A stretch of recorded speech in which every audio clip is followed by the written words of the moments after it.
أشهد أن لا إله إلا الله وحده لا شريك له وأشهد أن محمدا عبده ورسوله أما بعد فأعوذ بالله من الشيطان الرجيم بسم الله الرحمن الرحيم الحمد لله رب العالمين الرحمن الرحيم مالك يوم الدين إياك نعبد وإياك نستعين اهدنا الصراط المستقيم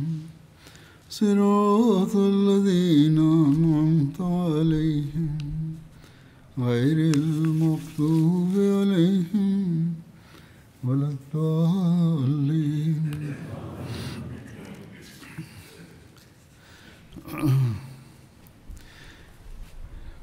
గత శుక్రవారం నేను 3 పెద్ద విగ్రహాలను కూల్చివేసిన గురించి ప్రస్తావించాను. దాని గురించి మరిన్ని వివరాలు ఈ విధంగా ఉన్నాయి. ఒక సరియా అనగా సైనిక దళం హజరత్ సాద్ బిన్ జైద్ అష్అలీకి సంబంధించినది ఉండెను. ఇది హిజ్రీ 8వ సంవత్సరం రమజాన్ నెలలో మినా వైపు పంపబడెను. రసూలుల్లాహ్ సల్లల్లాహు అలైహి వసల్లం రమజాన్ 24వ తేదీన హజరత్ సాద్ బిన్ జైద్ను మనాత్ విగ్రహాన్ని ధ్వంసం చేయడానికి పంపారు. ఈ విగ్రహాన్ని ఎర్ర సముద్రపు తీరంలో ఖదీద్ దగ్గర ముషల్లిల్ అనే ప్రదేశంలో ప్రతిష్ఠించారు. అందుకే దీనిని సరియా ముషల్లిల్ అని కూడా అంటారు. హజరత్ సాద్ బిన్ జైద్ అష్అలీ 20 మంది అశ్వపు స్వారీలతో బయలుదేరారు. వారు అక్కడకు చేరుకున్నప్పుడు అక్కడ ఒక పుజారి కూడా ఉండెను. ఆ పూజారి హజరత్ సాద్తో మీకు ఏమి కావాలి అని ప్రశ్నించెను. దానికి వారు మనాత్ విగ్రహాన్ని కూల్చివేయాలని అనుకుంటున్నాం అని చెప్పారు. ఆ పూజారి మీరు ఈ పని చేయడమా? ఇది అసాధ్యం, మీ వల్ల కాదు అని అన్నాడు. హజరత్ సాద్ ఆ విగ్రహం వైపునకు ముందుకు వెళ్ళారు. దీనికి సంబంధించిన కథనం ప్రకారం ఇది నిజమా కాదా అనేది తెలియదు. కానీ కొన్నిసార్లు కథకు రంగులు అద్దడానికి చెప్తుంటారు. అప్పుడు ఒక నల్లని చిందరవందరగా ఉన్న వెంట్రుకలు, నడుముపై నుండి బట్టలు లేని స్త్రీ గది నుండి బయటకు వచ్చింది. ఆ పూజారి తన విగ్రహంతో ఓ మనాత్, నీ కోపాన్ని ప్రదర్శింపు అని అన్నాడు. హజరత్ సాద్ బిన్ అష్అలీ అతన్ని హత్య చేసెను. ఆ పూజారిని హత్య చేశారని చెబుతున్నారు. ఈ హత్యా కథనం నిజమైతే బహుశా ఆ పూజారి ప్రతిఘటించడానికి ప్రయత్నించి పోరాటంలో మరణించి ఉండవచ్చును. కేవలం శాపాలు పెట్టినందుకు చంపడం ఇస్లామీ బోధన కాదు. ఇది సరైంది అనిపించదు. రసూలుల్లాహ్ సల్లల్లాహు అలైహి వసల్లం సాధారణ ఆదేశాలకు కూడా ఇది విరుద్ధం. ఏది ఏమైనప్పటికీ ఆ తర్వాత వారి సహచరులు విగ్రహం వైపు దృష్టి సారించి దానిని ధ్వంసం చేశారు. అనంతరం తన సహచరులతో కలిసి రసూలుల్లాహ్ సల్లల్లాహు అలైహి వసల్లం వద్దకు తిరిగి వచ్చారు. ఇబ్న్ హిషామ్ తన రచనల్లో ప్రవక్త హజరత్ ముహమ్మద్ సల్లల్లాహు అలైహి వసల్లం మనాత్ విగ్రహాన్ని ధ్వంసం చేయడానికి అబూ సుఫియాన్ బిన్ హర్బ్ను పంపారని రాశారు. అయితే ఈ పనిని హజరత్ అలీ చేశారని కూడా చెబుతుంటారు. అయినప్పటికీ వాకిదీ, ఇబ్నె సాద్ అభిప్రాయం ప్రకారం హజరత్ సాద్ బిన్ జైద్ ఈ విగ్రహాన్ని కూల్చివేశారు. మిగతా కథనాలు కూడా వాకిదీకి చెందినవైతే ఆయన కొన్ని విషయాలను అదనంగా చేర్చి ఉండవచ్చు. హజరత్ ఖాలిద్ బిన్ వలీద్ నాయకత్వంలో నఖ్లాకు ఒక దళం పంపబడింది. ఇది రంజాన్ నెల 25వ రోజున హిజ్రీ 8వ సంవత్సరం అనగా జనవరి 629 క్రీస్తు శకంలో జరిగింది. నఖ్లాలో ఖురేషీల ప్రసిద్ధ విగ్రహం ఉజ్జాను కూల్చివేయడానికి ప్రవక్త హజరత్ ముహమ్మద్ సల్లల్లాహు అలైహి వసల్లం 30 మంది సభ్యుల దళాన్ని హజరత్ ఖాలిద్ బిన్ వలీద్ నాయకత్వంలో పంపారు. నఖ్లా లోయ మక్కాకు తూర్పున ఒకరోజు ప్రయాణ దూరంలో ఉంటుంది. మక్కా మరియు తాయిఫ్ మధ్య ఇది ఉంది. ఈ నఖ్లా వద్ద ఒక ఇల్లు ఉండేది. దీనికి బనూ షాబాన్ తెగవారు రక్షణగా ఉన్నారు. వీరు బనూ హాషిం తెగవారికి మిత్రులు. ఉజ్జా విగ్రహం ఖురేషీలకు అన్నిటికంటే పెద్ద విగ్రహం. ఇమాం బైహకీ చెప్పిన కథనం ప్రకారం ఆ ఇల్లు 3 తుమ్మ చెట్లతో కూడుకొని ఉంది. అంటే చుట్టూ తుమ్మ చెట్లు ఉన్నాయి. మధ్యలో ఆ ఇల్లు ఉంది. ఇబ్నె ఇస్హాక్ ప్రకారం ఉజ్జా విగ్రహ పూజారికి హజరత్ ఖాలిద్ రాక గురించి తెలిసినప్పుడు అతను ఆ విగ్రహంపై కత్తిని వేలాడదీసి కొండపైకి ఎక్కాడు. ఈ సమయములో అతడు కొన్ని పద్యాలు చదివాడు. దాని అర్థం, ఓ ఉజ్జా, ఖాలిద్పై తీవ్రంగా దాడి చెయ్యి, ఏమీ మిగలకుండా చెయ్యి, యుద్ధ ముసుగు ధరించి చేతులు పైకి మడుచుకో. ఓ ఉజ్జా, ఒకవేళ నువ్వు ఈ ఖాలిదును చంపలేకపోతే అతడిని వెంటనే పాపానికి పాత్రుడిని చెయ్యి, లేదా అతనిపై ప్రతీకారం తీర్చుకో. హజరత్ ఖాలిద్ నఖ్లాకు చేరుకోగానే ఆ తుమ్మ చెట్లను నరికి ఉజ్జా విగ్రహం ఉన్న ఇంటిని కూల్చివేశారు.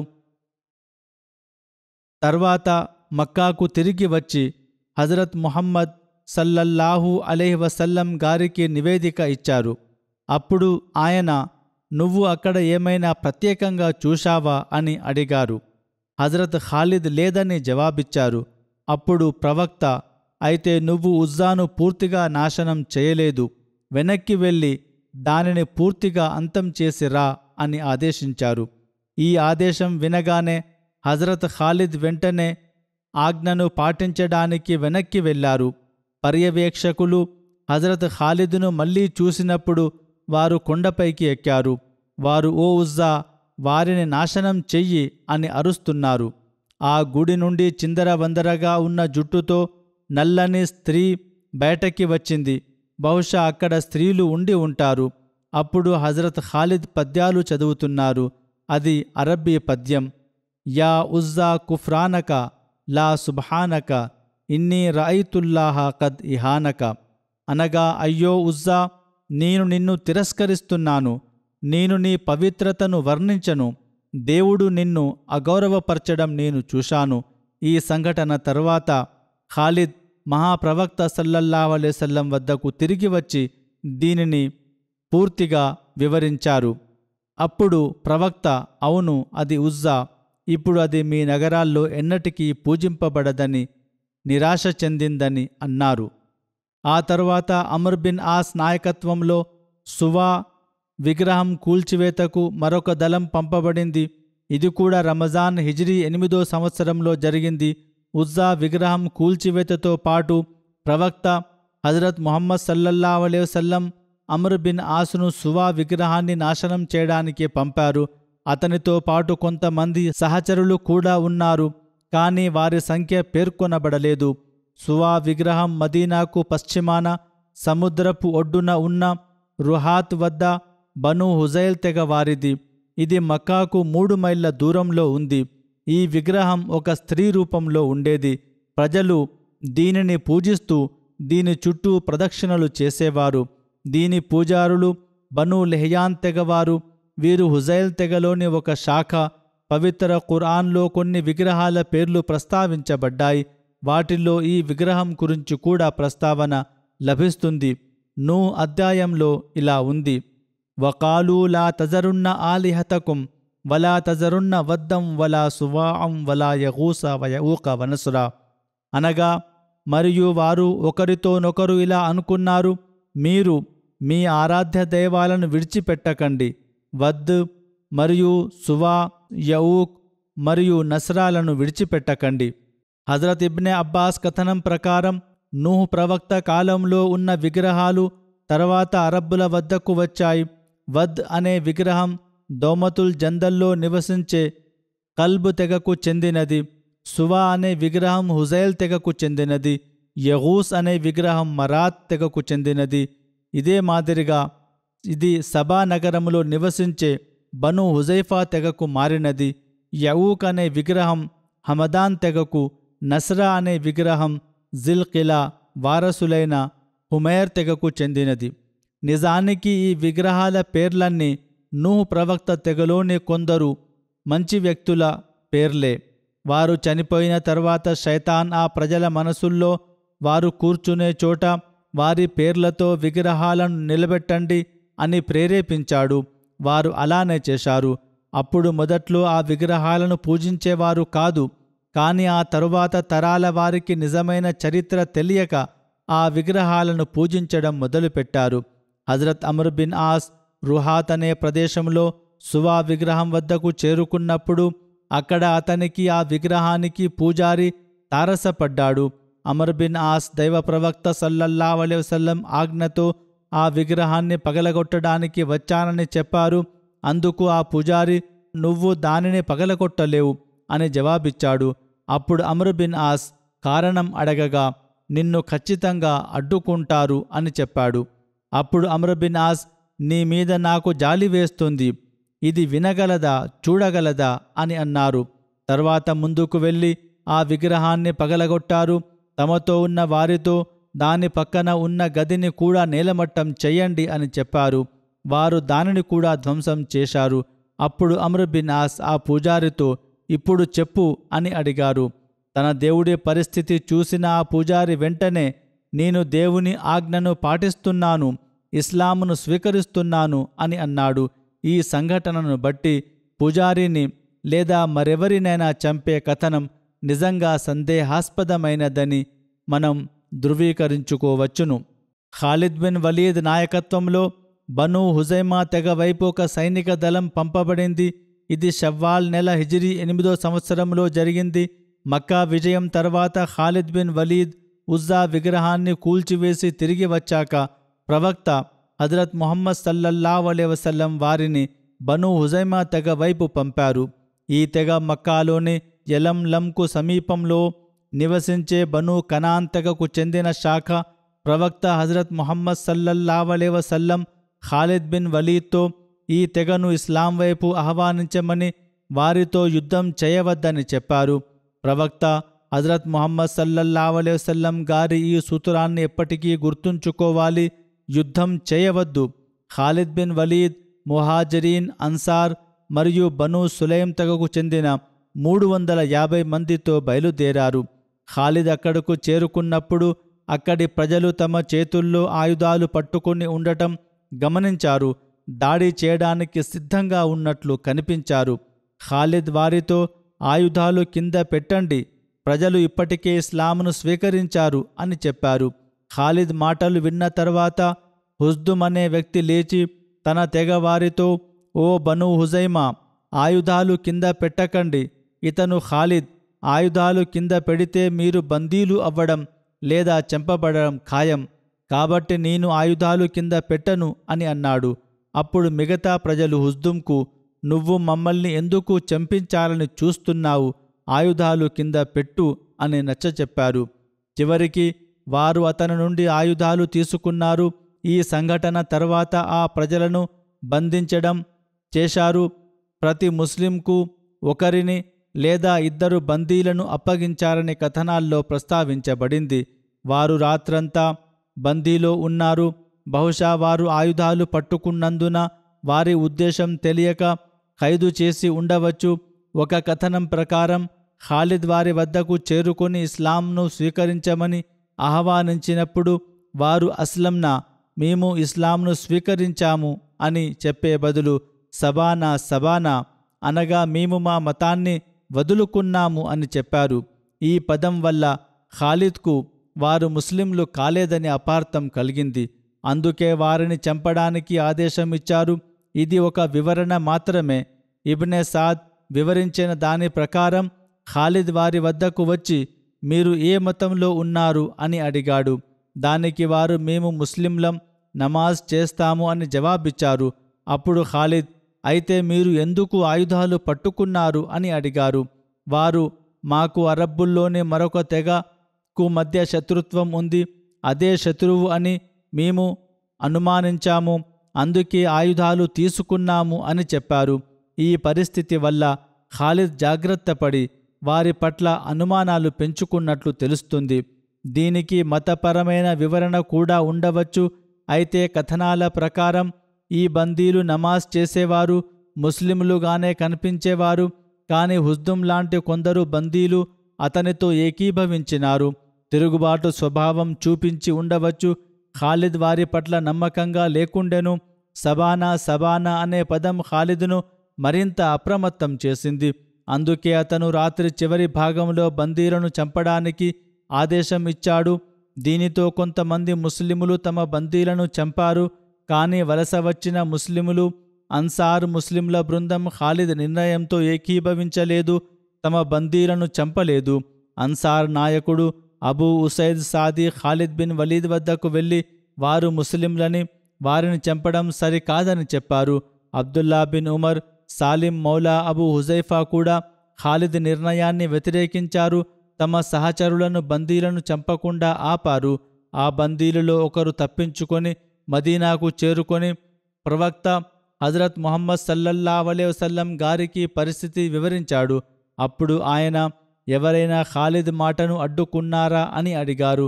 ఆ వ్యక్తి, ఒక తెల్లని మధ్యస్థ ఎత్తు గల వ్యక్తి, మరొక పొడవైన వ్యక్తి ఖాలిద్తో మాట్లాడారు. ఒకరు చాలా కోపంగా మాట్లాడారు అని చెప్పారు. అప్పుడు ఉమర్ అక్కడ ఉన్నారు. ఆయన, ఓ ప్రవక్త సల్లల్లాహు అలైహి వసల్లం, ఆ పొడవైన వ్యక్తి నా కుమారుడు అబ్దుల్లా బిన్ ఉమర్, మరొకరు సాలిం మౌలా అబూ హుజైఫా అని చెప్పారు. ఈ సంఘటన గురించి ప్రవక్త హజరత్ ముహమ్మద్ సల్లల్లాహు అలైహి వసల్లంకు తెలిసినప్పుడు ఆయన చాలా బాధపడ్డారు. ఆయన, నేను ఖాలిద్ను వారిని చంపమని ఆదేశించలేదు, నేను వారిని ఇస్లాం వైపు ఆహ్వానించమని మాత్రమే చెప్పాను అని అన్నారు. తరువాత ఆయన తన 2 చేతులను పైకెత్తి దేవుడితో 2 సార్లు ఈ విధంగా వేడుకున్నారు, అల్లాహుమ్మ ఇన్నీ ఉబర్రి ఇలేక మిమ్మా సనా ఖాలిద్. అనగా ప్రవక్త హజరత్ ముహమ్మద్ సల్లల్లాహు అలైహి వసల్లం ఇలా అన్నారు, ఓ అల్లా, ఖాలిద్ చేసిన దానికి నేను నీ వద్ద విముఖత వ్యక్తం చేస్తున్నాను. ఈ విధంగా ప్రవక్త హజరత్ ముహమ్మద్ సల్లల్లాహు అలైహి వసల్లం ఖాలిద్ బిన్ వలీద్ పట్ల తమ అసంతృప్తిని వెల్లడించారు. ఎందుకంటే అతను ఎంత తొందరపడ్డాడనగా అతను సరిగ్గా దర్యాప్తు చేసి ఉండాల్సింది. ఆ తర్వాత ప్రవక్త హజరత్ ముహమ్మద్ సల్లల్లాహు అలైహి వసల్లం హజరత్ అలీని బను హుజైఫా తెగ వైపు పంపారు. హజరత్ అలీ అక్కడ చనిపోయిన వారికి నష్టపరిహారం చెల్లించి మొత్తం వ్యవహారాన్ని పరిశీలించారు. హజరత్ అలీ అక్కడికి వెళ్ళి చనిపోయిన వారి వారసులకు పూర్తి నష్టపరిహారం చెల్లించారు. ముస్లిములు తీసుకున్న ఆస్తులన్నీ వారికి తిరిగి ఇచ్చారు. కుక్క నీరు తాగే చెక్క పాత్రను కూడా వెనక్కి తిరిగి ఇచ్చారు. అందరికీ పరిహారం చెల్లించిన తర్వాత కూడా హజరత్ అలీ వద్ద కొంత డబ్బు మిగిలిపోయింది. అప్పుడు ఆయన బను హుజైమా ప్రజలను ఇలా అడిగారు, ఎవరికైనా నష్టం జరిగి దానికి ఇంకా పరిహారం అందలేకుండా ఉన్నారా అని అందరూ అడగగా అందరూ లేదు అని చెప్పారు. అప్పుడు హజరత్ అలీ మిగిలిన డబ్బును కూడా వారికే ఇచ్చి, ప్రవక్త హజరత్ ముహమ్మద్ సల్లల్లాహు అలైహి వసల్లం తరపున నేను ఈ డబ్బును ముందు జాగ్రత్తగా ఇస్తున్నాను, మీకు అల్లాహ్ దూతకు తెలియని ఏ నష్టమైనా ఉంటే అది కూడా భర్తీ అవుతుంది అని చెప్పారు. హజరత్ అలీ తిరిగి వచ్చి ప్రవక్త హజరత్ ముహమ్మద్ సల్లల్లాహు అలైహి వసల్లంకు మొత్తం నివేదిక సమర్పించారు. చిన్న చిన్న వస్తువులను కూడా తిరిగి ఇచ్చానని, మిగిలిన డబ్బును కూడా ఇచ్చానని చెప్పారు. ఇది విన్న ప్రవక్త హజరత్ ముహమ్మద్ సల్లల్లాహు అలైహి వసల్లం చాలా సంతోషించి హజరత్ అలీతో, నువ్వు చాలా మంచి పని చేశావు, చాలా సరిగ్గా చేశావు అని అన్నారు. ఈ సంఘటనకు ముందు ప్రవక్త హజరత్ ముహమ్మద్ సల్లల్లాహు అలైహి వసల్లం ఒక స్వప్నం కూడా చూశారు. దీని గురించి సీరత్ ఇబ్న్ హిషాంలో ఇట్లు ప్రస్తావించబడింది. ప్రవక్త హజరత్ ముహమ్మద్ సల్లల్లాహు అలైహి వసల్లం ఇలా చెప్పారు, నేను ఒక కలలో ఖర్జూరాలు, పనీర్, నెయ్యితో కలిసిన ఒక ఆహారాన్ని చూశాను. నేను దానిలో ఒక ముద్ద తీసుకున్నప్పుడు అది రుచికరంగా ఉంది, కానీ అది నా గొంతులో ఇరుక్కుపోయింది. అప్పుడు అలీ తన చెయ్యి పెట్టి దానిని బయటకు తీశాడు. హజరత్ అబూబకర్ ఈ కలకు అర్థం చెబుతూ, ఓ అల్లాహ్ దూత, మీరు పంపే సైనిక దళాలలో ఇది ఒకటి. అందులో కొన్ని విషయాలు మీకు నచ్చుతాయి, మరికొన్ని అభ్యంతరకరంగా ఉంటాయి. అప్పుడు మీరు అలీని పంపుతారు. అతను ఆ విషయాన్ని పరిష్కరించి సరిచేస్తారు. ఈ సైనిక దళం సంఘటనతో ఆ కల నిజమైంది. బుఖారీ షరీఫ్ విశ్లేషకులు, జమాఅత్ ప్రముఖులు అయిన హజరత్ సయ్యద్ జైనుల్ ఆబిదీన్ వలీవుల్లా షాహ్ గారు ఈ మొత్తం సంఘటనలను కథనాలను విశ్లేషిస్తూ ఇలా వ్రాశారు. తబ్కాత్ ఇబ్న్ సాద్ మరియు సీరత్ ఇబ్న్ హిషామ్ అనే 2 గ్రంథాలలో మక్కా విజయం తర్వాత ప్రవక్త హజరత్ ముహమ్మద్ సల్లల్లాహు అలైహి వసల్లం గారు వివిధ ప్రాంతాలకు సైనిక దళాలను పంపినట్లు పేర్కొనబడింది. ఈ దళాల ఉద్దేశం ఇస్లాం పట్ల వివిధ తెగల ఆసక్తిని తెలుసుకోవడం, బలవంతంగా ముస్లిములుగా మార్చడం కాదు. ఇదే ఉద్దేశంతో ప్రవక్త హజరత్ ముహమ్మద్ సల్లల్లాహు అలైహి వసల్లం గారు ఖాలిద్ బిన్ వలీదును బను హుజైమా తెగ వద్దకు పంపారు. తబ్కాత్ బిన్ సాదులో ఈ విషయం స్పష్టంగా ఇలా చెప్పబడింది. మహాప్రవక్త హజరత్ ముహమ్మద్ సల్లల్లాహు అలైహి వసల్లం గారు ఖాలిద్ బిన్ వలీదును ఇస్లాంకు ఆహ్వానించడానికి బను హుజైమా వద్దకు పంపారు, యుద్ధం చేయడానికి కాదు. అంటే ప్రవక్త హజరత్ ముహమ్మద్ సల్లల్లాహు అలైహి వసల్లం గారు 350 మంది వలస వచ్చిన ముస్లింలు మరియు అన్సార్లతో ఖాలిద్ బిన్ వలీదును షవ్వాల్ నెల హిజ్రీ 8వ సంవత్సరంలో బను కనాన్ తెగకు చెందిన బను హుజైమా వద్దకు పంపారు. ఈ తెగ మక్కా సమీపంలోని యలంలంలో నివసించేది. ఈ తెగ ఇస్లాం వైపు ఆసక్తి చూపింది. ఈ సైనిక చర్యకు యోముల్ ఖమీసా అని కూడా పేరు. ఖమీసా అంటే నీటి ఊట. మక్కాకు దగ్గరలో బను హుజైమా నివసించే ఒక ప్రదేశం ఇది. ఈ కథన ఉల్లేఖకులు అబ్దుల్లా బిన్ ఉమర్ కూడా ఈ సైనిక దళంలో పాల్గొన్నారు. ఆయన వివరణ సంక్షిప్తంగా ఇట్లు ఉంది. ఇబ్నె ఇస్హాక్ ఈ సంఘటనను వివరంగా వివరించారు. దాని ప్రకారం బను హుజైమాలోని ఒక చిన్న వర్గం మాత్రమే ఇస్లాంను స్వీకరించడానికి నిరాకరించెను. ఎక్కువ మంది అప్పటికే ముస్లింలుగా మారారు. ఇస్లాంను తిరస్కరించిన వారు ఆయుధాలు పట్టుకొని పోరాడడం మొదలుపెట్టారు. కొందరు తాము ఇస్లాంను స్వీకరించామని చూపించడానికి సబానా అని అన్నారు. సబానా అంటే సబీ అయ్యాము, అంటే మతాన్ని మార్చుకున్నాము అని అర్థం. మక్కాలో ప్రవక్త హజరత్ ముహమ్మద్ సల్లల్లాహు అలైహి వసల్లం గారు కూడా వ్యంగ్యంగా సాబి అని పిలువబడ్డారు. ప్రజలకు ఈ పదం ద్వారా అతను మతం మార్చుకున్నాడని చూపించి వారిలో ద్వేషాన్ని చంపేశారు. పోరాడిన వారు స్పష్టంగా ఇస్లాంను అంగీకరించలేదని తెలుస్తుంది. వారు కేవలం సబానా అనే పదాన్ని ఉపయోగించారు. ఈ పదం ద్వారా తమను తాము పోరాటాల నుండి, మరణం నుండి కాపాడుకోవాలని అనుకున్నారు, కానీ విఫలమయ్యారు. అబ్దుల్లా బిన్ ఉమర్ మాట్లాడుతూ, వారు ఖాలిద్ బిన్ వలీద్ ఆదేశం మేరకు తమ బందీలను చంపలేదని, ఈ సంఘటన గురించి ప్రవక్త హజరత్ ముహమ్మద్ సల్లల్లాహు అలైహి వసల్లం గారికి వివరించారని చెప్పారు. అప్పుడు ప్రవక్త తన చేతులు పైకెత్తి ఖాలిద్ బిన్ వలీద్ పట్ల తమ అసంతృప్తిని, వ్యతిరేకతను వ్యక్తం చేశారు. ఇబ్నె ఇస్హాక్, ఇబ్నె సాద్ వివరణ ప్రకారం ముస్లిం యోధుల సైన్యంలో బను సులైం మరియు ముదలిజ్ తెగలకు చెందినవారు కూడా ఉన్నారు. ఈ 2 తెగలు కూడా బను హుజైమా లాగే బను కనాన్ శాఖకు చెందినవి. గతంలో బను హుజైమాతో వీరికి పోరాటాలు జరిగాయి. అందులో బను హుజైమాకు నష్టం జరిగింది. బను హుజైమా తెగవారు బను సులైం మరియు ముదలిజ్ తెగలను ముస్లిం సైన్యంలో చూసినప్పుడు వారు ఆయుధాలు పట్టుకుని యుద్ధానికి సిద్ధమయ్యారు. ఖాలిద్ వారితో, ప్రజలు ముస్లింలు అయ్యారు, ఈ పోరాటం దేనికోసం అని అడిగి ఆయుధాలు కింద పెట్టమని చెప్పారు. ఇది ఇంతకు ముందు చెప్పబడింది. ఇప్పుడు హుజ్దుమ్ అనే నాయకుడు వారికి ఆయుధాలు కింద పెట్టకండి, లేకపోతే మీరు బందీలుగా పట్టుబడి చంపబడతారు అని సలహా ఇచ్చాడు. తెగలోని కొందరు అతన్ని ఆపి, రక్తపాతం ఎందుకు జరిపిస్తావు, ప్రజలు ఇప్పటికే ముస్లింలు అయ్యారు అని అన్నారు. ఇబ్నె హిషామ్ కథనం ప్రకారం బను కనాన్ తెగలోని ఈ తెగల మధ్య కొన్ని పాత రక్తపాతాలకు ప్రతీకారం తీర్చుకోవడం కూడా ఒక సమస్య. దీనివల్ల కొందరు పోరాడి చంపబడ్డారు లేదా బందీలుగా పట్టుబడ్డారు.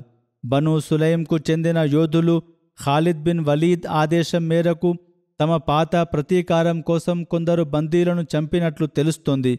వారి ఇస్లాం ప్రకటనను కపటంగా భావించి అలా చేశారు. కానీ ముహాజిరీన్, అన్సార్ ముస్లింలు ఖాలిద్ నిర్ణయాన్ని అంగీకరించలేదు.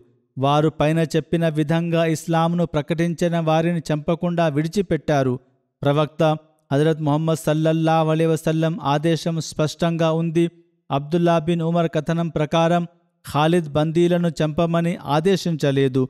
కేవలం మతపరమైన తీర్పు అనగా ఫత్వా మాత్రమే ఇచ్చారు. బందీలను చంపమని ఆదేశం ఉంటే అందరూ దాన్ని పాటించేవారు. కానీ ఎక్కువ మంది సహాబాలు దానిని వ్యతిరేకించారు. అయితే ఆ ఫత్వా ఇవ్వడంలో ఖాలిద్ కొన్ని కారణాల వల్ల పొరపాటు చేశారు. ఈ పొరపాటు వల్ల ప్రవక్త హజరత్ ముహమ్మద్ సల్లల్లాహు అలైహి వసల్లం చాలా బాధపడ్డారు. ఈ పొరపాటును సరిదిద్దడానికి ప్రవక్త హజరత్ ముహమ్మద్ సల్లల్లాహు అలైహి వసల్లం హజరత్ అలీని పంపారు. హజరత్ అలీ అక్కడికి వెళ్ళి చంపబడిన ప్రతి వ్యక్తికి నష్టపరిహారం చెల్లించారు. చివరికి కుక్కలు కూడా చంపబడితే వాటికి కూడా పరిహారం చెల్లించారని సీరత్ ఇబ్న్ హిషాంలో రాసి ఉంది. అంతేకాకుండా వాస్తవ నష్టపరిహారానికి అదనంగా మరికొంత డబ్బును కూడా ఇచ్చారు. ఇమాం బాకిర్ కూడా హజరత్ అలీ ద్వారా నష్టాన్ని భర్తీ చేయడం గురించి పేర్కొన్నారు. ఖాలిద్ పోరాటంలో వారిని చంపడం, బందీలుగా పట్టుకోవడం మొదలుపెట్టారని ఆయన అన్నారు. దీని అర్థం వారు ఆయుధాలు కింద పెట్టిన తర్వాత కూడా వారిని చంపడం మొదలుపెట్టారని కాదు. ఇబ్నె సాద్ ఈ సందర్భంలో కొన్ని కథనాలను వివరించారు. వాటిలో ఒక కథనం ఇబ్నె ఇస్హాక్ ద్వారా అబ్దుల్లా బిన్ అబీ హజరత్ అస్లమీకి సంబంధించినది. అతను ఆ సైన్యంలో ఉన్నాడు. ఇబ్నె సాద్ వివరణ ప్రకారం కొందరు పోరాడారు. బనూ హుజైమా తెగవారు ఆయుధాలు పట్టుకుని ఉండడం చూసి ఖాలిద్ వారిని మీరు ఎందుకు ఆయుధాలు పట్టుకున్నారు అని అడిగాడు. దానికి వారు మాకు కొన్ని అరబ్ తెగలకు మధ్య పాత శత్రుత్వం ఉంది. మీరు ఆ తెగలకు చెందినవారని మేము భయపడ్డాము. అందుకే ఆయుధాలు పట్టుకున్నాము అని చెప్పారు. అప్పుడు ఖాలిద్ వారిని బందీలుగా పట్టుకోవడానికి ఆదేశించారు. వారి చేతులు కట్టబడ్డాయి. ముస్లిం సహచరులకు వారు బందీలుగా అప్పగించబడ్డారు. ఇమాం ఇబ్నె హజర్ ఈ ప్రస్తావనను ఉదహరించి పోరాడిన వారు పోరాటం తర్వాత తమను తాము అప్పగించారని వ్రాశారు. ఇమాం బుఖారీ కథనం సంక్షిప్తంగా ఇట్లు ఉంది. కితాబుల్ మగాజీలో వివరించబడిన సంఘటనలలో స్పష్టమైన సంబంధం లేదు. అయితే ఈ మత ప్రచారం సమయంలో జరిగిన పోరాటంలో నిశ్చయంగా జాహిలియత్ కాలం అనగా అజ్ఞానపు కాలంలోని రక్తపాతానికి సంబంధించిన అంశాలు ఉన్నాయని తెలుస్తుంది. సబానా అనే పదం అభిప్రాయ భేదం కారణంగానే కొందరు బందీలకు చంపడం అనేది అసాధ్యమైన విషయం. ముఖ్యంగా వలస వచ్చిన ముస్లింలు, అన్సార్లు ఈ తీర్పునకు వ్యతిరేకంగా నిలబడినప్పుడు ఇది మరింత అసంభవం అవుతుంది. ఖత్తాబీ అనే పండితుడు ఇలా వ్యాఖ్యానించాడు.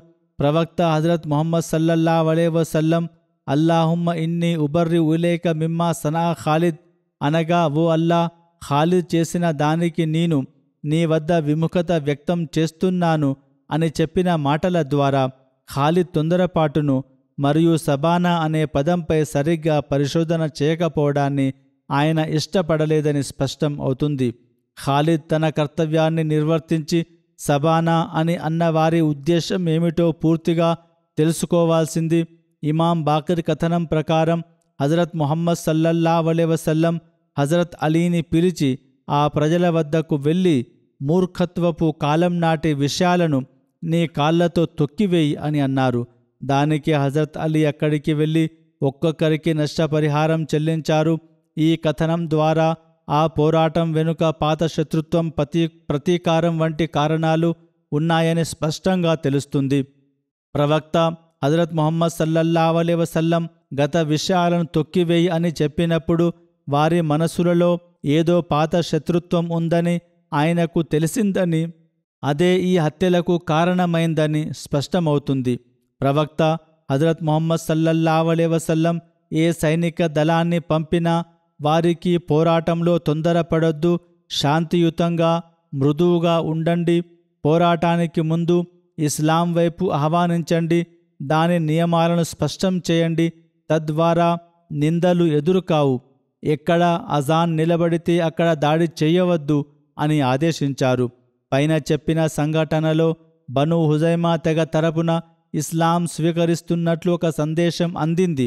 అందుకే ఆ దళాన్ని పోరాటం కోసం కాకుండా ఇస్లాం వైపునకు ఆహ్వానించడానికి పంపారు.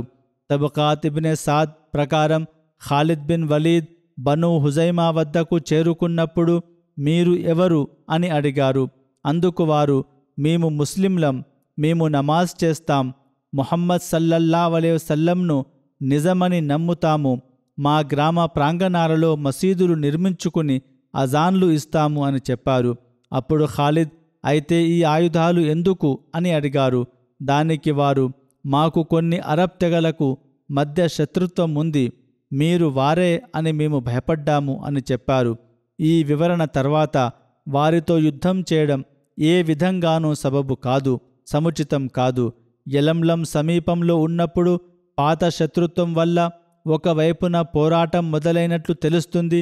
ఆ తర్వాత పోరాట యోధులు సబానా అనే పదం ఉపయోగించి ఇస్లాంను ప్రకటించిన వారి ప్రాణాలను వదిలిపెట్టలేదు. ఖాలిద్ బిన్ వలీద్ ఆ సైనిక దళానికి నాయకుడు కావడంతో ఈ చర్యలకు బాధ్యుడయ్యారు. ఇబ్నే హిషాం, ఖాలిద్ మరియు అబ్దుర్రహ్మాన్ బిన్ ఔఫ్ మధ్య ఈ సందర్భంలో జరిగిన విభేదాలు, అసంతృప్తి గురించి కూడా పేర్కొన్నారు. అబ్దుర్రహ్మాన్ అతనితో ఇలా అన్నారు, అమల్తా బి అమ్రిల్ జాహిలియతి ఫిల్ ఇస్లాం, అనగా మీరు ఇస్లాంలో అజ్ఞానపు కాలం నాటి పనులు చేస్తున్నారు అని అబ్దుర్రహ్మాన్ బిన్ ఔఫ్ అనగా ఖాలిద్ బిన్ వలీద్, నువ్వు నీ తండ్రికి ప్రతీకారం తీర్చుకున్నావు అని అన్నారు. అందుకు అబ్దుర్రహ్మాన్, అది నిజం కాదు, నేను నా తండ్రి హంతకుడిని చంపి ప్రతీకారం తీర్చుకున్నాను, కాని మీరు మీ మామ ఫాకే బిన్ ముగీరాకి ప్రతీకారం తీర్చుకుంటున్నారు అని సమాధానమిచ్చారు.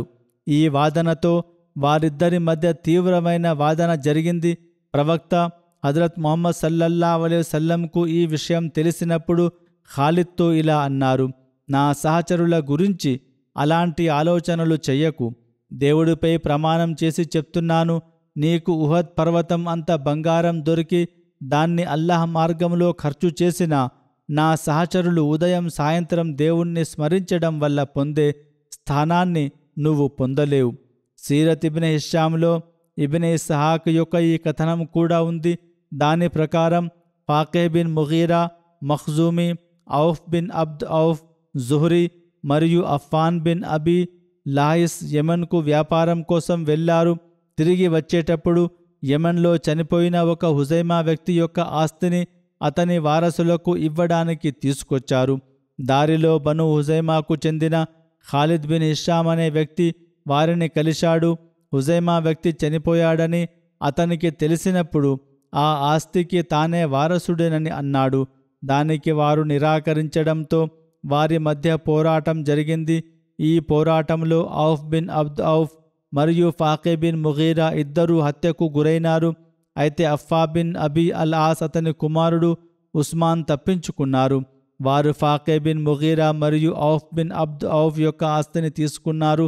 అబ్దుర్రహ్మాన్ బిన్ ఔఫ్ అవకాశం చూసి ఖాలిద్ బిన్ హిషాంను చంపి తన తండ్రి ఔఫ్కు ప్రతీకారం తీర్చుకున్నాడు.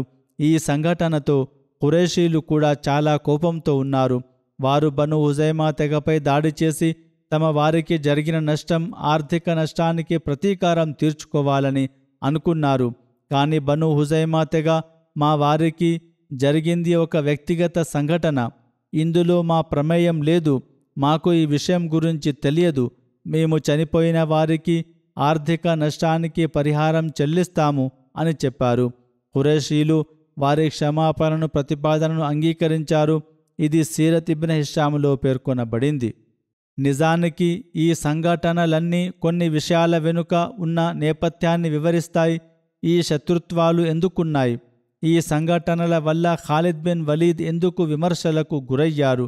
ఆయన నిర్ణయం గురించి సహచరులు ఎందుకు సంతృప్తిగా లేరు అని ఈ కథనాలు వివరిస్తాయి. అయితే ఖాలిద్ బిన్ వలీద్ తరపున ఎలాంటి సాకులు చూపడం సరికాదు. ఎందుకంటే ఆయన కేవలం ఇస్లాం వైపు ఆహ్వానించడానికి మాత్రమే పంపబడ్డారు. ఇందులో ఎలాంటి బలవంతం లేకుండెను. సహచరులు మంచి సలహాలు ఇచ్చినా ఆయన వాటిని స్వీకరించలేదు.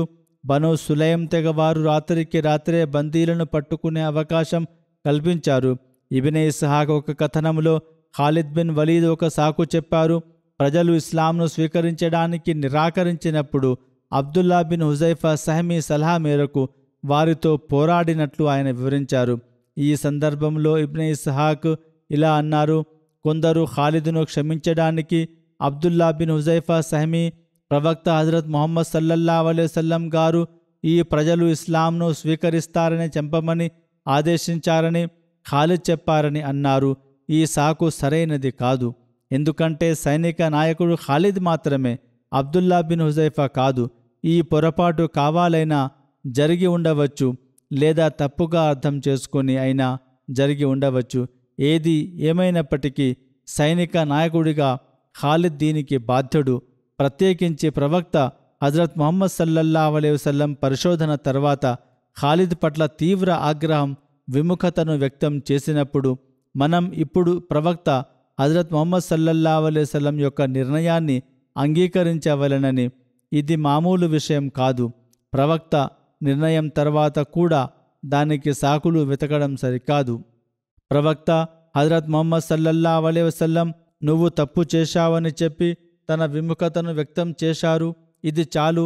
సాకులు వెతికితే ఇస్లాం ప్రాథమిక సిద్ధాంతమైన మత స్వాతంత్రానికి భంగం కలుగుతుంది. ప్రవక్త హజరత్ ముహమ్మద్ సల్లల్లాహు అలైహి వసల్లం పోరాడిన వారితో యుద్ధానికి అనుమతి ఇచ్చారు. ఇస్లాం ప్రచారం విషయంలో శాంతియుతంగా వ్యవహరించమని ఆదేశించారు. మక్కా విజయం తర్వాత ప్రవక్త హజరత్ ముహమ్మద్ సల్లల్లాహు అలైహి వసల్లం వివిధ అరబ్ తెగల వైపు ఇస్లాం ప్రచారం కోసం అనేక సైనిక దళాలను పంపారు. వాటి నాయకులకు పోరాటాన్ని నివారించమని స్పష్టంగా ఆదేశించారు. మగాజీ, తారీఖ్ వంటి గ్రంథాలలో ఈ దళాలు కేవలం ఇస్లాం వైపు ఆహ్వానించడానికి పంపబడ్డాయని స్పష్టంగా ఉంది. సీరత్ ఇబ్న్ హిషామ్, తబకాత్ బిన్ సాదులో కూడా ఈ విషయం ప్రస్తావించబడింది. అల్లామా తబరీ కూడా ఇలా వివరించారు: ప్రవక్త హజరత్ ముహమ్మద్ సల్లల్లాహు అలైహి వసల్లం మక్కా చుట్టుపక్కల ప్రాంతాలకు సైనిక దళాలను పంపారు. వారు ప్రజలను విగ్రహారాధన నుండి దూరంగా ఉండి శక్తివంతమైన అల్లాహ్ ఈ ఆరాధించడానికి పిలవడానికి మాత్రమే పంపబడ్డారు. ఈ దళాలకు పోరాడమని ఎలాంటి ఆదేశం లేకుండెను. ఇస్లాంలో ప్రస్తుత మౌల్వీలు అనగా అతివాద మత నాయకులు ఈ సంఘటనలను ఆధారంగా చేసుకుని చంపడానికి, పోరాడటానికి అనుమతి ఉందని వాదిస్తారు. కానీ ప్రవక్త హజరత్ ముహమ్మద్ సల్లల్లాహు అలైహి వసల్లం బోధనలు చాలా స్పష్టంగా ఉన్నాయి. ఎవరైతే మీతో యుద్ధం చేయలేదో వారితో మీరు యుద్ధం చేయరాదు. అలా చేయడం నేరం. ఇమాం బుఖారీ కథనం కూడా దీన్ని ధృవీకరిస్తుంది. ఖాలిద్ బిన్ వలీద్ బను హుజైఫా వద్దకు ఇస్లాంను ఆహ్వానించడానికి మాత్రమే పంపబడ్డారు. ఇస్లాం వైపు ఆహ్వానించడానికి మాత్రమే పంపబడ్డారు. వారు ఈ ఆదేశాన్ని పాటించి ఇస్లాం వైపు ఆహ్వానించారు. వారు మేము ముస్లింలం అయ్యామని సరిగ్గా చెప్పలేక భయంతో మేము మా మతాన్ని వదిలిపెట్టాం అని అన్నారు. ఈ పదం మొత్తం తెగకు సంబంధించినది కాదు. ఎందుకంటే వారిలో ఎక్కువ మంది అప్పటికే ముస్లింలు అయ్యారు. ఇది కేవలం ఒక ప్రత్యేక కుటుంబానికి మాత్రమే సంబంధించినది. వారికి ప్రతీకారం తీర్చుకుంటారనే భయం ఉండటంతో వారు ఆయుధాలు పట్టుకొని పోరాడడం మొదలుపెట్టారు. పోరాటంలో ఓడిపోయిన తర్వాత వారు సబానా అనే పదం ద్వారా తమ ఇస్లాంను స్వీకరించినట్లు చూపించారు. ఇమాం బుఖారీ కథనం చాలా సంక్షిప్తంగా ఉంది. ఆయన తన ప్రమాణాలకు అనుగుణంగా ఉన్న కథనాన్ని మాత్రమే స్వీకరించారు. హుజ్దుమ్ తన తెగవారికి ఆయుధాలు కింద పెట్టకుండా పోరాడమని సలహా ఇచ్చాడు. ఇది పాత రక్తపాతం వల్ల అతనికి ఉన్న భయాన్ని సూచిస్తుంది. ఇబ్నే ఇస్హాక్ గారి మునుపటి కథనంలో హుజ్దుమ్ ఇలా అన్నాడు: ఓ బను హుజైమా, గుర్తుంచుకోండి, ఇతను ఖాలిద్. మీరు ఆయుధాలు కింద పెట్టిన తర్వాత మీరు బందీలుగా మారతారు. ఆ తర్వాత మీ తలలు నరకబడతాయి. అతని తెగలోని కొందరు అతన్ని పట్టుకొని, నువ్వు రక్తపాతం ఎందుకు జరిపిస్తున్నావు? ప్రజలు ఇప్పటికే ముస్లిములు అయ్యారు అని అన్నారు. వారు ఆయుధాలు కింద పెట్టారు. యుద్ధం ముగిసింది. శాంతి నెలకొంది. ప్రజలు అతనికి నచ్చజెప్పారు. అతని నుండి ఆయుధాలు తీసుకున్నారు. ఖాలిద్ చెప్పిన తర్వాత మిగిలిన వారు కూడా ఆయుధాలు కింద పెట్టారు. సీరత్ ఇబ్న్ హిషాంలో ఈ విషయం ఇలా పేర్కొనబడింది: మీరు అందించిన సమాచారం ప్రకారం హుజ్దుం భయాలు నిరాధారమైనవి కాదని స్పష్టమవుతుంది. ఈ సంఘటనల ద్వారా ఇస్లాంను స్వీకరించిన కొత్త ముస్లింలకు ఇస్లాం గురించి బోధించడానికి సహచరులు అక్కడ కొంతకాలం ఉన్నారని తెలుస్తుంది. వారి బస సమయంలో కొన్ని అపార్థాలు జరిగి తెగలోని కొందరితో పోరాటం జరిగింది. ఈ పోరాటంలో ఓడిపోయిన వారు బందీలుగా పట్టుబడ్డారు. ఈ బందీలను ముస్లిం యోధులకు అప్పగించినప్పుడు కొందరు తమ పాత శత్రుత్వాన్ని తీర్చుకునే అవకాశం లభించి వారిని చంపి ఉండవచ్చు. ఇబ్న్ హిషాం కూడా ఈ సందర్భంలో ఇబ్రాహీం బిన్ జాఫర్ మహమూదీ ద్వారా ప్రవక్త హజరత్ ముహమ్మద్ సల్లల్లాహు అలైహి వసల్లం కల మరియు అబూబకర్ యొక్క వ్యాఖ్యానాన్ని ప్రస్తావించారు. ఈ కల గురించి వీరు ఇప్పటికే చెప్పారు. ప్రవక్త హజరత్ ముహమ్మద్ సల్లల్లాహు అలైహి వసల్లం ఒక రుచికరమైన ఆహారాన్ని తింటున్నప్పుడు అది గొంతులో ఇరుక్కుపోయి హజరత్ అలీ దానిని బయటకి తీయడం చూశారు. అబూబకర్ సిద్దీక్ రజల్లాహు తాలా అన్హు ఈ కల ఒక మత ప్రచార దళానికి సంబంధించినదని, అలీని పంపితే ఖాలిద్ చేసిన తప్పు సరిదిద్దబడుతుందని వ్యాఖ్యానించారు. ఈ కల కూడా ఆ సంఘటన బను హుజైమా తెగలోని ఒక చిన్న భాగానికి కొంతమంది బందీలకు మాత్రమే సంబంధించినదని సూచిస్తుంది. అందరు బందీలు కేవలం సబానా అనే పదం ఉపయోగించినందుకు చంపబడలేదు. నిజానికి ఈ ప్రజలు ఇస్లాంలోకి ప్రవేశించలేదు. పాత ప్రతీకారాల భయం వారి మనస్సులలో ఎంతగా ఉండిందంటే తమను కాపాడుకోవడానికి పోరాడడం మొదలుపెట్టారు. ఖాలిద్ సైన్యంలో ఉన్న సలీం బిన్ మన్సూర్ మరియు ముదలిజ్ బిన్ మర్రా తెగలకు చెందినవారు తమకు ప్రతీకారం తీర్చుకుంటారనే భయంతో ఉన్నారు. ఆ భయం నిజమైంది. సలీం తెగకు చెందిన వారే రాత్రిపూట తమ బందీలను చంపి ప్రతీకారం తీర్చుకున్నారు. కానీ ముహాజిరీన్ మరియు ముస్లింలలో ఎవరూ తమ బందీలను చంపలేదు. బదులుగా వారు ప్రవక్త హజరత్ ముహమ్మద్ సల్లల్లాహు అలైహి వసల్లం ఆదేశాలు, ఆదర్శప్రాయమైన నడవడికను అనుసరించి వారిని విడుదల చేశారు. ఈ వ్యాఖ్యానాన్ని బుఖారీ షరీఫ్ వ్యాఖ్యాత వలీవుల్లా షా గారు కూడా రాశారు. ఆయన ఒక గొప్ప విజ్ఞానపూరితమైన వ్యాసం కూడా వ్రాశారు. అందులో ఖాలిద్ బిన్ వలీద్కు ఎలాంటి చెడు ఉద్దేశాలు లేవని, ఇది ఒక తప్పు అని స్పష్టంగా చెప్పారు. తొందరపాటులో ఆయన ఒక నిర్ణయం తీసుకున్నారు.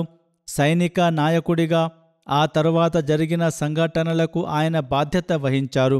ఈ కారణంగానే ప్రవక్త హజరత్ ముహమ్మద్ సల్లల్లాహు అలైహి వసల్లం ఖాలిద్ పట్ల ఆగ్రహం వ్యక్తం చేసి దేవుని వద్ద తమ విముఖతను, అసంతృప్తిని తెలిపారు. ప్రవక్త హజరత్ ముహమ్మద్ సల్లల్లాహు అలైహి వసల్లం మొత్తం వ్యవహారాన్ని పరిశీలించినప్పుడు ఈ హత్యలు ఒక అపార్థం వల్ల జరిగాయని రుజువైంది. అందుకే ప్రవక్త హజరత్ ముహమ్మద్ సల్లల్లాహు అలైహి వసల్లం ప్రతీకారానికి బదులుగా నష్టపరిహారం చెల్లించాలని నిర్ణయించారు. ఖాలిద్ బిన్ వలీద్ తన వివరణను, క్షమాపణను సమర్పించిన తర్వాత ప్రవక్త హజరత్ ముహమ్మద్ సల్లల్లాహు అలైహి వసల్లం ఆయనను క్షమించారు. కేవలం ఆయనను క్షమించడమే కాకుండా కొన్ని రోజుల తర్వాత హునైన్ యుద్ధం కోసం ఏర్పాటు చేసిన సైన్యపు అగ్రభాగంతో పాటు అశ్వదళానికి అధిపతిగా ఆయన్ను నిర్మించారు. ఒకవేళ ఆగ్రహం ఇంత తీవ్రంగా ఉంటే ఆయనను మళ్ళీ నియమించేవారు కాదు. దీనితో పాటు మరికొన్ని సైనిక దళాల గురించి కూడా సంక్షిప్త ప్రస్తావనలు ఉన్నాయి. యలమ్లం సరియా గలదు. ప్రవక్త హజరత్ ముహమ్మద్ సల్లల్లాహు అలైహి వసల్లం హాషిం బిన్ ఆస్ నాయకత్వంలో 20 మందితో ఈ దళాన్ని మక్కాకు ఆగ్నేయంలో ఉన్న యలమ్లం వైపు పంపారు. ఇది మక్కా మరియు తాయిఫ్ మధ్య 2 రాత్రుల ప్రయాణ దూరంలో ఉంది. అలాగే అరణా సరయ్యా కూడా గలదు. ఇది అరఫాత్కు ఎదురుగా ఉన్న లోయ. ప్రవక్త హజరత్ ముహమ్మద్ సల్లల్లాహు అలైహి వసల్లం ఖాలిద్ బిన్ సయీద్ బిన్ ఆస్కు 300 మంది సైన్యానికి నాయకుడిగా చేసి ఆ వైపు పంపారని చెప్పబడింది. ఈ సైనిక దళాల గురించి మొహమ్మద్ బిన్ ఉమర్ వాకిదీ మాత్రమే పేర్కొన్నారు. ఆయన కాకుండా ఇతర ప్రముఖ చరిత్రకారులు ఎవరూ దీని గురించి వ్రాయలేదు. అందుకే ఈ కథనాలు నిజమా కాదా అనేది సందేహాస్పదం. దీని గురించి మరిన్ని వివరాలు అందుబాటులో లేవు.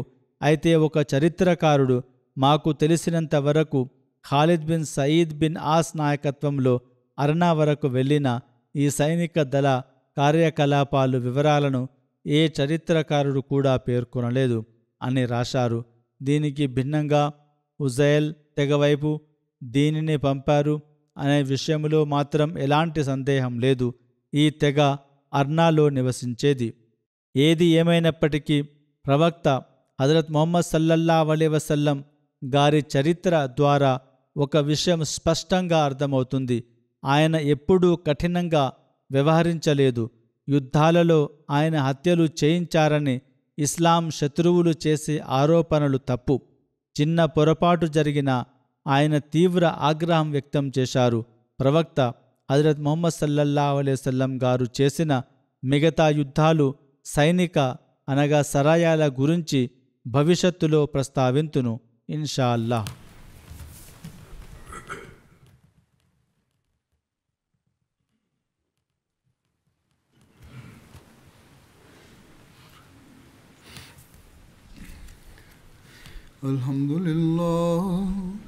అల్హమ్దులిల్లాహ్ నహ్మదుహు వ నస్తঈనుహు వ నస్తగ్ఫిరుహు వ ను'మిను బిహి వ నతవక్కలు అలైహి వ నఅూజు బిల్లాహి మిన్ శురూరి అన్ఫుసినా వ మిన్ సయ్యిఆతి అమాలినా మన్ యహ్దిహిల్లాహు ఫలా ముదిల్ల లహు ومن يضلل فلا هادي له ونشهد أن لا إله إلا الله ونشهد أن محمدا عبده ورسوله عباد الله رحمكم الله إن الله يأمر بالعدل والإحسان وإيتاء ذي القربى وينهى عن الفحشاء والمنكر والبغي يعظكم لعلكم تذكرون واذكروا الله يذكركم وادعوه يستجب لكم ولذكر الله أكبر.